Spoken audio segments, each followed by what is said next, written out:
दोस्तों, आने वाले एपिसोड में कहानी ऐसा मोड़ लेने वाली है जिसे देखकर हर कोई हैरान रह जाएगा। ईशा पहली बार आरव की तस्वीर पर चढ़ी माला देखती है और घबराकर पूछ बैठती है, यह सब क्या है? आरव कहाँ है? तभी परिवार भारी मन से बताता है कि आरव अब इस दुनिया में नहीं रहा और उसकी मौत का सच आज तक सामने नहीं आ पाया। यह सुनते ही ईशा की आंखें भर आती हैं।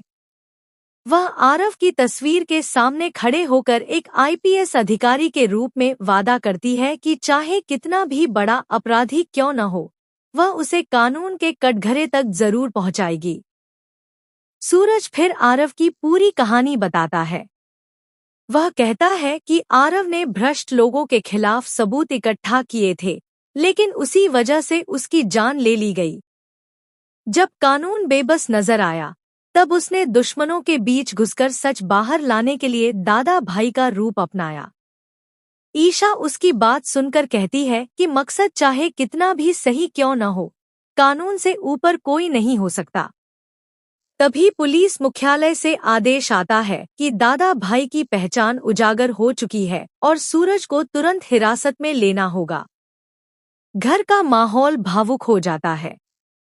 सूरज बिना किसी डर के अपने हाथ आगे कर देता है और कहता है, अगर मैं दोषी हूँ तो मुझे गिरफ्तार कर लो, मैं भागने वालों में से नहीं हूँ। ईशा हथकड़ी तो निकालती है, लेकिन उसका हाथ कांपने लगता है। उसी समय खबर मिलती है कि कालिया गैंग ने इलाके में हमला कर दिया है और कई मासूम लोग खतरे में हैं। सूरज लोगों की जान बचाने जाना चाहता है, जबकि ईशा उसे रोकती है।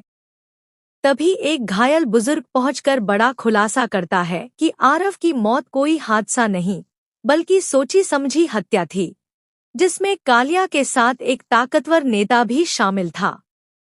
सूरज एक पेन ड्राइव में सारे सबूत ईशा को देने ही वाला होता है कि अचानक पूरे घर की बिजली चली जाती है। अंधेरे का फायदा उठाकर एक नकाबपोश पेन ड्राइव छीनकर फरार हो जाता है। कुछ ही देर बाद कालिया अपने गुंडों के साथ घर में घुसकर खुली चुनौती देता है। ईशा और सूरज मिलकर कालिया गैंग का मुकाबला करते हैं। आखिरकार पुलिस ऑपरेशन में कालिया और उसके साथी गिरफ्तार हो जाते हैं। लेकिन यहीं से कहानी एक नए मोड़ पर पहुंचती है। बाद में सूरज अपनी डायरी और पुराने दस्तावेज ईशा को दिखाता है, जिनसे पता चलता है कि कालिया सिर्फ एक मोहरा था, असली खेल किसी और का था। तभी एक पुराना पत्र सामने आता है, जिसे आरव ने अपनी मौत से पहले लिखा था।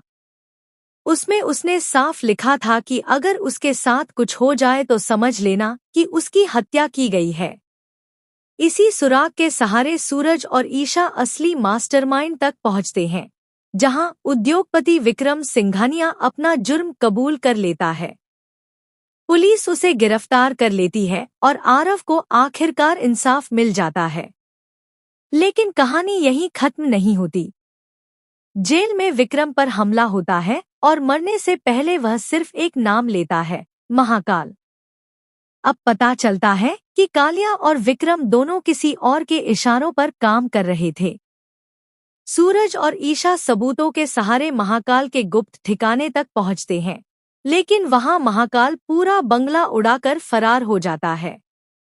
अंत में शिव मंदिर में महाकाल फिर सामने आता है और एक ऐसा राज खोल देता है जिसे सुनकर सूरज और ईशा दोनों के पैरों तले जमीन खिसक जाती है। वह कहता है कि आरव को मारने वाला वह नहीं, बल्कि कोई ऐसा इंसान था जिस पर दोनों ने सबसे ज्यादा भरोसा किया था।